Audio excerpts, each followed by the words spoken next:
Hello दोस्त।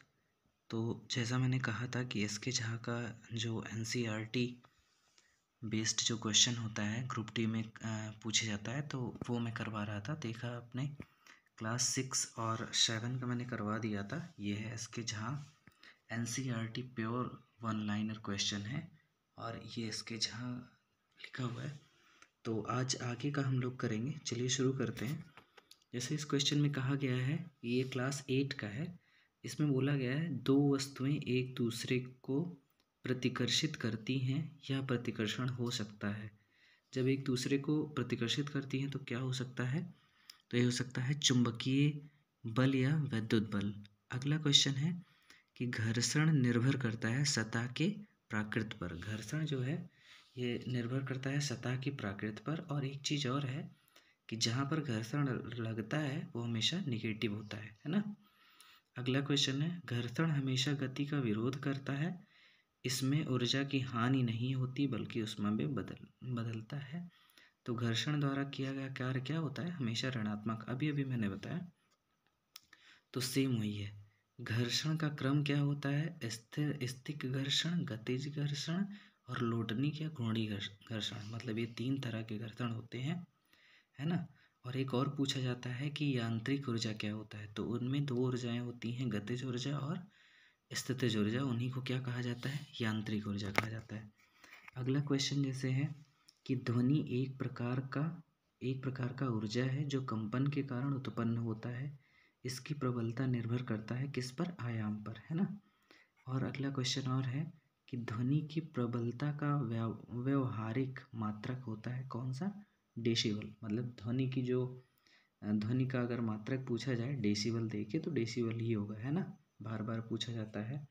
अगला question है ध्वनि की प्रबलता का एसआई मात्रक। तो ये है माइक्रोवाट पर मीटर स्क्वायर। ठीक है।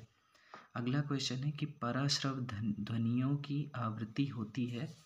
तो इसकी आवृत्ति होती है 20,000 हर्ट्ज के ऊपर। अगला क्वेश्चन है ध्वनि धारा तापीय, रासायनिक एवं चुंबकीय तीनों प्रभाव उत्पन्न करता है ना। ध्वनि विद्युत धारा तापीय क्या करता है? तापीय, रासायनिक, चुंबकीय तीनों प्रभाव विद्युत धारा उत्पन्न करता है। अगला क्वेश्चन है विद्युत लेपन द्वारा वस्तुओं को चमकदार बनाने के लिए किस धातु का प्रयोग किया जाता है? तो क्रोमियम का, है ना। विद्युत लेप करके जो है उसको चमकदार बनाने के लिए। अगला है विद्युतदर्शी एक उपकरण है जिससे पता लगाया जाता है किसका? चार्ज का या आवेश का। विद्युतदर्शी अगर पूछा जाए कि आवेश का पता किससे लगाया जाता है तो विद्युतदर्शी से। अगला क्वेश्चन है, ये मैंने कई बार देखा है कि आइरिस पुतली के आकार को, मतलब बहुत ध्यान से देखना, आइरिस भी दिया रहता है, पुतली भी दी रहती है और पूछता है प्रकाश की मात्रा को कौन नियंत्रित करता है? तो हम लोग आइरिस लगा देते हैं, लेकिन नहीं, पुतली है ना। आइरिस पुतली के आकार को, आइरिस जो है पुतली के आकार को और पुतली प्रकाश की मात्रा को नियंत्रित करता है ना। आइरिस पुतली के आकार को नियंत्रित करता है और पुतली प्रकाश की मात्रा को नियंत्रित करता है। देखिए जैसे कहा गया है, सल्काई क्षण नेत्र कोशिका है, उत्तरदायी होता है तीव्रता के लिए, सुग्राही कार्य होता है मंद प्रकाश, और दूसरा होता है शंकु, ये रंग के लिए उत्तरदायी होता है और क्या कार्य करता है? तीव्र प्रकाश। ठीक है। अगला क्वेश्चन है और लास्ट इसका, ग्रीन हाउस गैस है कौन सी है? CO2 है, N2O है, CH4 है, CFC है, जलवाष्प है और ओजोन है। आदि गैसें कौन सी हैं? तो ये सारी गैसें क्या है? ग्रीन हाउस गैस है। अगला है 9th का, चलिए देखते हैं।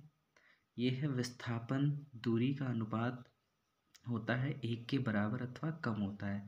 तो ये इसके झा सर ने खुद बताया कि जो विस्थापन और दूरी का जो मतलब अनुपात होता है वो बराबर होता है किसके? 1 के, या इससे कम होता है। ये मैं बताऊंगा आपको आगे।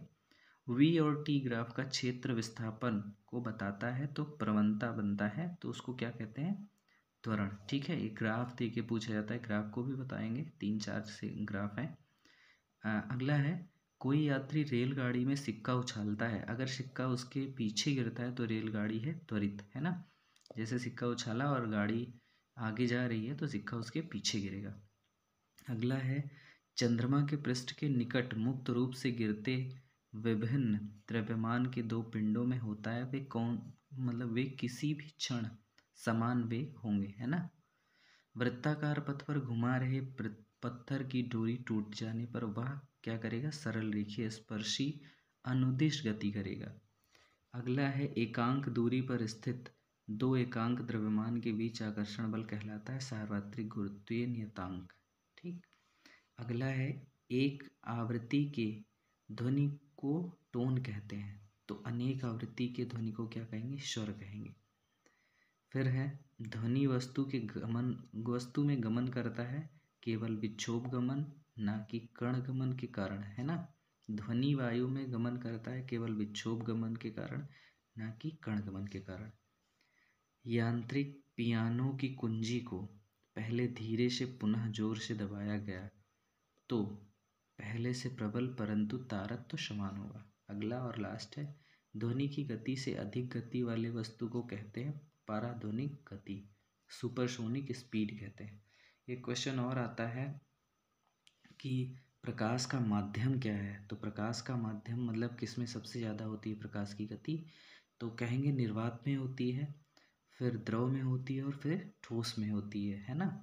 तो ये प्रकाश की गति होती है और जस्ट इसका उल्टा अगर ध्वनि की पूछी जाए तो इसका उल्टा होता है, तो ये भी आप ध्यान रखिएगा। ये आगे अगली क्लास में मैं इसके आगे करवाऊँगा, तो आप लोग खूब शेयर करिए, लाइक करिए और बताइए कैसा है। मैं आपको रेगुलर बेस पे जो है NCERT pure SK Jha sir की करवाऊँगा, उसके बाद जो भी होगा तो इनका वन लाइनर क्वेश्चन करवाऊँगा।